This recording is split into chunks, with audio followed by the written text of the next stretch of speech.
Yeah, well, I guess first off the bat, I just wanted to get your feeling on. Obviously, there's a lot of problems, but the positives at the moment are the national team qualifying for the World Cup, and especially after the 2018 disappointment, which was obviously catastrophic for American football at the time. Yeah. What's your feeling in general about the qualification? We didn't have a very good qualification process. Like, considering we're qualifying out of CONCACAF and we have the best player pool in CONCACAF, we underachieved. I mean, we got third place. We beat Costa Rica out on, goal difference, but we were still behind both Mexico and Canada by 3 points. So in my opinion, we kind of underachieved with World Cup qualifying, but you qualified, right?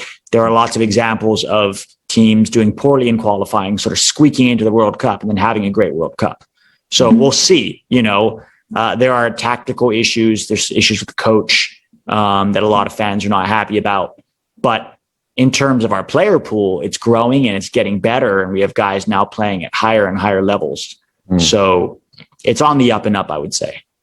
From the outside looking in, what I found interesting was the game against Mexico in March. Looking through the starting 11, you had 4 players who were playing in MLS. I found quite interesting considering there was a number of European-based players on the bench. Does this speak to the growing standard of MLS, or are you unhappy with that, or is the growing standard of MLS benefiting the national team? What are your thoughts? So definitely MLS is getting better in terms of the quality of play and the quality of player that it develops. But it still, has a long way to go in terms of being anywhere in Europe's, top 5, 6, 7, probably top 10 leagues, if I'm being honest. And that's one of the frustrations that we have with our coach, right? Is that he seems to have preference for some guys. Now, there are some MLS guys who are really good in qualifying and deserve their spot. And there were other guys that we're just looking at and wondering if maybe there are better options, knowing there are better options playing in Europe. And it's not necessarily because they're playing in Europe that they're better, but week in and week out, they're competing against tougher opposition. And so it's hard to compare. Okay, is a guy who sits on the bench in Europe and maybe plays the last half an hour of most games better or worse than the guy who starts every game for, MLS team? It's hard to say exactly who's better, but there were guys in Europe for sure who are being ignored. And there's multiple possible reasons for that, but ultimately it comes down to the coach's choice. I think that's why there's some dissatisfaction amongst the fan base that while the player pool is growing, there still seems to be a preference for certain players who spent their entire lives in MLS who frankly aren't good enough to play in Europe, and yet they keep getting call-ups. So there's definitely some concerns there. Why do you think that bias exists with the coach? I mean, I'd have to sit down and ask him. There's several theories. One of them is that he coached only in MLS, right? So Greg Berhalter's record as a coach is he went to his first job was the Swedish second division, Hammarby, and he was fired from that job for a lack of offense, And then he went to Columbus Crew, where he did reasonably well considering their budget. Never won a trophy or anything, but the vast majority of his coaching experience is in MLS. So I don't know if it's just a comfort zone thing. Players that he knows and has coached against week in and week out for years, that he feels like he knows them better. But there's also a situation where, and American soccer is a little complicated. There is a organization called Soccer United Marketing, which was founded by MLS. And it's basically, together with MLS and US Soccer, its job was to promote soccer in the country. The problem is that it's sort of joined at the hip between our domestic league, Major League Soccer, and our federation. Now, there's a theory that is unproven. There's no real evidence for it, but there's some concerns that, US Soccer wants to market MLS and therefore must always have a certain amount of MLS players in the roster in order to be able to point to domestic fans and say, hey, look, such and such a national team player plays in our league, which, to be honest, most fans wouldn't care. We just want a good national team. It's like a Brazilian fan, wanting a guy who played for Palmeiras or Santos, or Flamengo. But in fact, the better player is playing for Paris Saint-Germain, for example. You know what I mean? Obviously, that is a drastic, comparison. But Most national team fans just want a good national team. And the dichotomy is that the better the national team does, the more interest there is in soccer in this country, and therefore more interest in MLS. Yeah. So there are issues for sure. Do you think that leads me to my next point? Do you think the popularity of the Premier League? When I was there, I was stunned by how much people were into the Premier League. I couldn't believe it. I mean, getting up at 7 a.m. in Seattle, going to a pub and watching Chelsea, Tottenham, and Banter Bar in Brooklyn, which is heaving with football fans watching Premier League and Bundesliga. And do you think that detracts from the MLS? Do you think that's the fear of MLS, that popularity detracts from MLS, or does it enhance it? It's a good question. I think in general, somebody getting excited by soccer, is good, because if you love soccer, then very likely at some point you're going to love watching your domestic soccer. But MLS has a problem. Soccer is a huge sport in this country, right? It's a lot bigger than people think, but MLS is not huge. MLS is getting better, but MLS is only the third or fourth most popular soccer league in America, right? The Premier League Liga MX is actually number one. So the Mexican league. The Premier League is number two. And I think La Liga might be third and then MLS fourth. I'm not 100% sure on those two, but at the very best, it's third. And part of that is just quality of play, right? I mean, Americans, when they watch other American sports, they're used to seeing the best players in the world playing there, right? Mm-hmm. That's not the case with soccer. The best players, the highest quality of play, and honestly, the most excitement is in Europe. Right? So Champions League, La Liga, Bundesliga. So you want people to get into soccer. And the other thing too is that going to watching a game live, a domestic game, is very different, right? Than watching it on TV.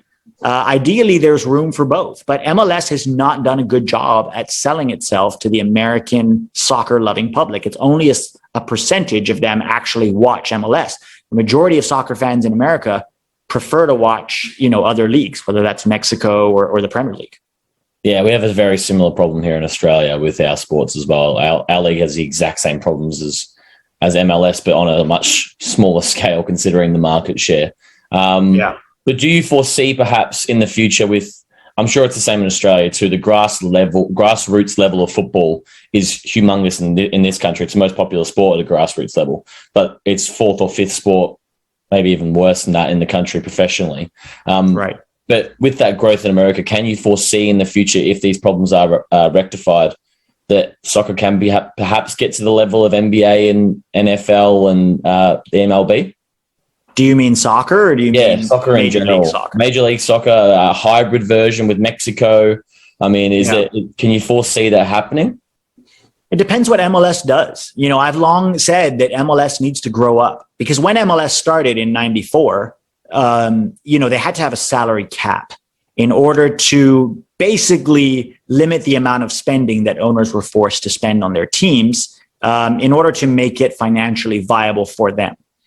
Now, 94 America and 2022 America are very different things. Several things have happened. One is the soccer fan base has become significantly larger, more educated, and understands the global game. I think we're one of the few countries in the world where you can watch soccer from almost anywhere in the world on TV or on a streaming service. When I was in England, I couldn't watch La Liga that easily, or Bundesliga, or even South American soccer. Whereas in America, we can watch all of that. So you have so many options, right? They see passionate fan bases supporting teams where there are real quality players, quality of play, and also stakes and narrative, right? Promotion relegation is huge because, we don't have that here in the US. Now, I don't know if it would fix all of the American problems with soccer, but it would add an extra narrative, right? That's what you want, storylines. Maybe my team can't contend for a trophy this season because we're doing poorly, but God, I hope we don't get relegated. That relegation fight is almost more important sometimes than like who makes top four, right?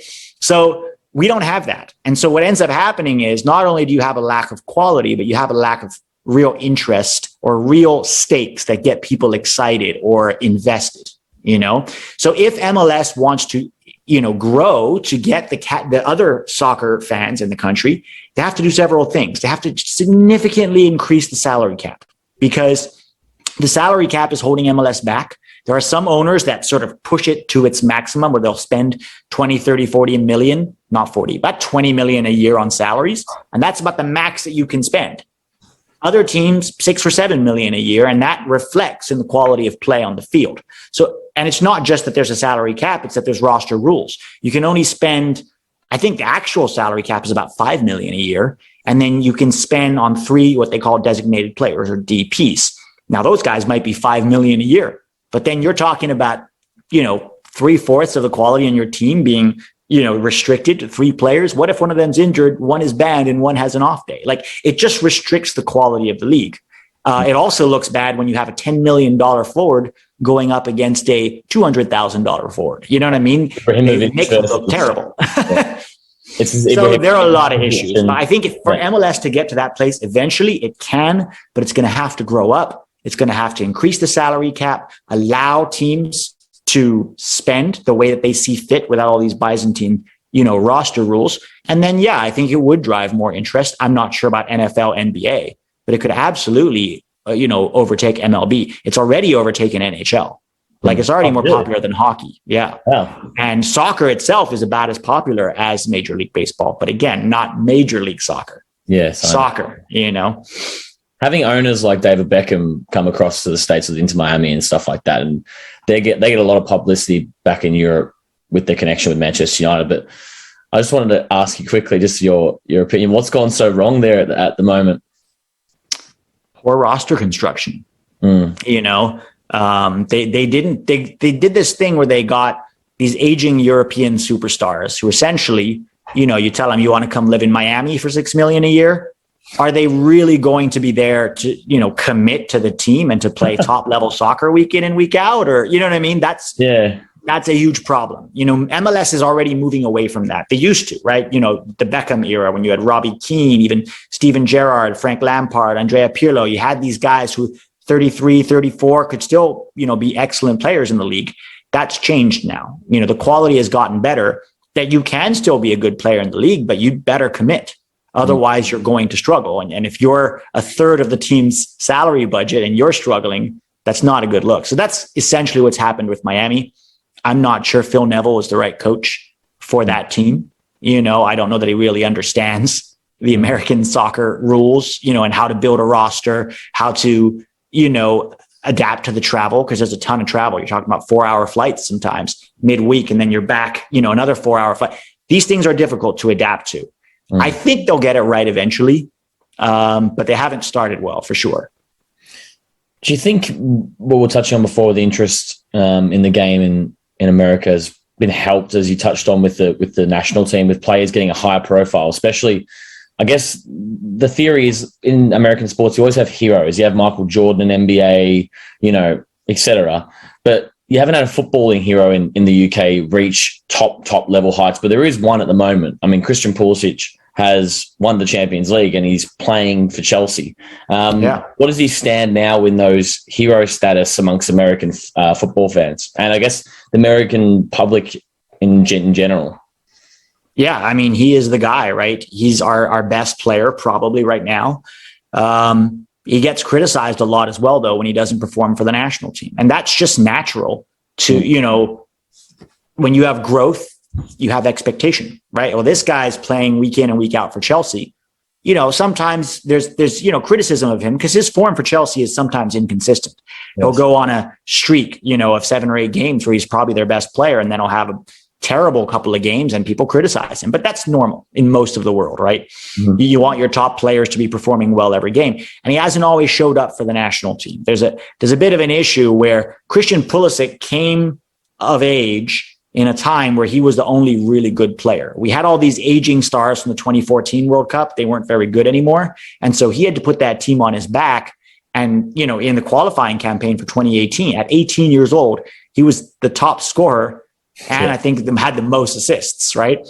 So he has this mentality of, I've got to put this team on my back. And now that he has really good players to play with, he still does that sometimes. So he, as a player, I think, needs to adapt his mentality a little to understand that now he's got top players he can play with. Weston McKennie is one of Juventus's best players this season. Gio Reyna up and coming at Dortmund. Serginho Dest, starting right back for Barcelona. There are guys, Tim Weah playing over in Lille, that he should be able to play with. But he doesn't always. He's had some good games, but we haven't seen the same level of play from him as we've seen at Chelsea. And that's a concern for some fans. But yeah, he is a cult hero. He is exciting. And even casuals are tweeting about him. Guys who don't know anything about soccer are like, yeah, Christian Pulisic. So that tells you kind of where his status is in soccer landscape. He has to do it at a World Cup, though. He needs to score a winning goal at a World Cup against an England or something in order to really achieve cult status hero. Then you get all the fair weather supporters and everything in America and jumping on the bandwagon. It's so important for America to do well at this next World Cup, isn't it? Really? Yeah, it is, especially in the lead up to 2026. Yeah, right? exactly. We're hosting it. We have a chance in 2026 to turn America into a soccer nation. If we have a really good team, which I think we will, even better than we'll have now, that can maybe make a quarterfinal, semifinal run even, then, this country could turn soccer overnight. And that would be just massive for the growth of the game. But they have to get it right? They have to get the coaching right. They have to continue to improve MLS. The player development needs to continue to improve if we want to compete, You're right. At this World Cup, though, it's important for sure to do well. If they don't do well, people might not be that excited for the run up to 2026. So you're 100% right. Especially on the back of the last World Cup's disappointment and just the building pressure. But there's other players coming through as well, going to the Premier League soon, and Austin Trusty and Matt Turner. I just wanted to get a little insight on them. And do you think Trusty especially will be a ready-made player, or do you think he'll need to go out on loan when he gets to the UK? No, and that's kind of an interesting problem there, because the owner of Arsenal, Stan Kroenke, is also the owner of the Colorado Rapids, where he played his soccer. And so essentially what they're doing is he is buying Austin Trusty for Arsenal in order to fund cash into the Colorado Rapids team.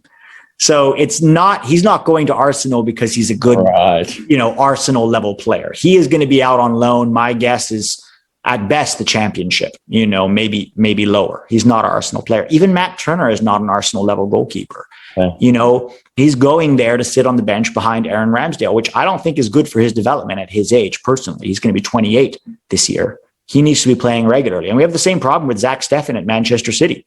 He plays about 10 games a season, but the last 2 years of not playing regularly has hurt him. He's actually a worse player now than he was 2 years ago. Mm-hmm. Is there any other young US player in Europe that we should be keeping an eye on? Yeah, Gio Reyna is a big one. Playing at Dortmund, started playing at 17 years old. In my opinion, a more well-rounded attacker than Christian Pulisic. His dad was Claudio Reyna, who played for Manchester City. He's an amazing player. I think this kid his ceiling is Kevin De Bruyne. That is who he could be one day. Because at 18 years old, he's already Dortmund's one of their best attackers. The problem is he's had a really bad hamstring injury all year long that has sort of stunted his progress. Now, there's some questions right now with the Dortmund, medical staff.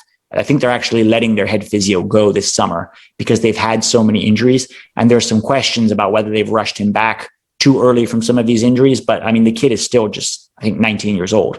So he has time on his side. He is a top player. Brendan Aronson for, Red Bull Salzburg. Yeah, that's the name that pops up a lot. Yeah. Yeah, he's being linked with Leeds now to go play in the Premier League. So we'll see if that happens. Obviously, Jesse Marsch is the coach there.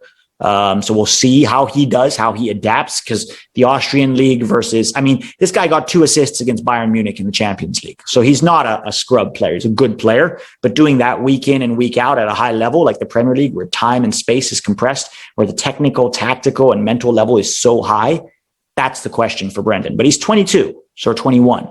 So he's got time on his side. It's interesting you bring Jesse Marsch up because that's going to take me to my next point. What has been the reaction inside the US soccer community to Jesse Marsch's appointment at Leeds Football Club? Well, the American soccer community is very much a we protect our own, naturally. It's like we're rooting for our guy. And even though we might criticize our guy, when somebody else criticizes our guy, everyone bands together, Yeah. Jesse Marsch is an interesting one because he did really well at the Red Bulls in the US. And then he went to Salzburg and did, I would say, reasonably well. But he got the Leipzig job and within less than 3 months was sacked. Now, there's some questions about whether or not the style that he plays actually suited Leipzig after they had, Julian Nagelsmann there, who changed them from being an all pressing team to sort of a hybrid pressing with possession. Jesse Marsch doesn't play that way. He is very much a company man in the sort of Red Bull mode of win the ball and go forward. And it didn't work at Leipzig. So now at Leeds, he's doing better, right? He looks like he'll save them from relegation, most likely. And he's improved sort of results since Bielsa has left. The question for Jesse Marsch is, can he do it next season, right? Can he maintain that level of play, right? Can he adapt to the Premier League, where if all you're going to do is press, you're going to spend a lot of time without the ball because you're going to win it and you're going to give it away quickly because it's not just pressing. He wants to be very vertical with his play. Week in and week out in the Premier League, can that work? I don't know. I think Jesse Marsch has to adapt his style a little bit to be successful long-term, right? Can he sort of adapt, or is he just sort of one-dimensional coach? That remains to be seen. But obviously, it's huge for us to have a manager in the Premier League. We had Bob Bradley there, who lasted not even 19 games at Swansea. That was an American's only foray into management in the Premier League. So we'll see how Jesse Marsch does. He's a great guy. He's a great motivational guy. He's very good in inspiring players, very good man manager, good relationships. Tactically, I think he's going to have to be more flexible for long-term success. As a young coach like yourself, does it inspire the American coaches to try and take that next step too, to go perhaps to Europe and try different things, especially seeing Leeds Marsch come up against an Arsenal legend like Patrick Vieira the other week, and just things like that. Does that inspire you as a coach? Yeah, I mean, I'm not coaching as much anymore as I used to, but I would hope that it inspires actually European teams to give more opportunities to American coaches, because we have a lot of good coaches. But again, it's a comfort zone issue. They're all in MLS, right? Mm-hmm. And you can learn and develop in MLS and you can even be successful, but then to really be, push yourself and to go to a better level and test yourself. That's what Jesse Marsch did. That's what Bob Bradley tried to do. Even Greg Berhalter tried to do that by taking over at Sweden. It doesn't always work, but hopefully it makes you a better coach for it. But ultimately, if Jesse Marsch is successful at Leeds, that will give more opportunities to American coaches. Maybe a guy like, Caleb Porter, who's won 2 MLS Cups with Portland and with Columbus, or a guy like Oscar Pareja in Orlando, or Greg Vanny. They need to go, and try it. Even if you fail, that's okay. You'll learn, right? You'll be a better coach for it. And I think that Americans, we need to get out of our comfort zone. The players are doing it now. We're shipping players to Europe every year at a high rate, but our coaches need to start going too. I think that's important. How much of a role do you think the 49ers had an influence on the decision in general? And also, what's your thoughts on the connection between them and Leeds in general? So I don't know exactly how much say they have in the day-to-day running of the club. They have an Italian owner. He's still the primary stakeholder. I honestly don't remember his name right now. Massimo. Yeah. Yes. Yeah. So they actually had Jesse Marsch on shortlist before the 49ers came in, as far as I understand it, because they liked his style of play. It's similar to Marcelo Bielsa. Bielsa's teams are a little better with the ball, but in terms of the pressing game, they sort of earmarked him as somebody that would be in consideration for the job. They liked what he did at Salzburg. They liked what he did in the US. I honestly don't know enough about the situation to see. I don't think they would hire Jesse Marsch and just because he's American. I think they looked at his record and said it's worth a gamble. If it was just, for marketing purposes and this is an American coach, and then he's no good and you get relegated and lose, tens of millions of pounds, is it worth it? Probably not. Yeah. But maybe it did play a part in the decision. I'm not 100% sure. You talked about tactical flexibility perhaps being a crux of his moving forward next season. Do you think dealing with the levels of the Premier League in terms of ego and transfer market and those sort of things, do you think that will also be a test for him as well? Yes and no. I think the way that Jesse Marsch has come into the dressing room and really won over the players. I mean, you're following a legend like Bielsa. It's a very tough act. But it seems from comments that the players have made that they've really bought in to what he's trying to do and that they really do admire him as a manager. You know, there was a lot of press comments about Ted Lasso and, you know, sort of poking fun at his being American. Yeah. But if you look at, you know, the players that he has, they've all bought in and the results have just turned that team around. You know, they've gotten the results and they're climbing that table.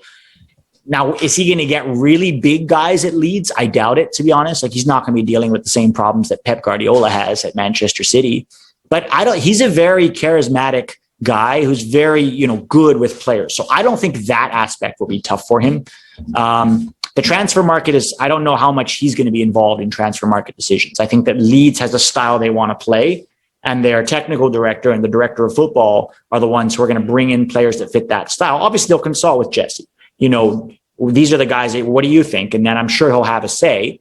But I think he's got a supportive enough technical staff that sort of knows the Premier League, that knows what Leeds is all about to help him with those decisions. So it isn't going to be like Sir Alex Ferguson at Manchester United, where he basically made player acquisitions decisions on his own.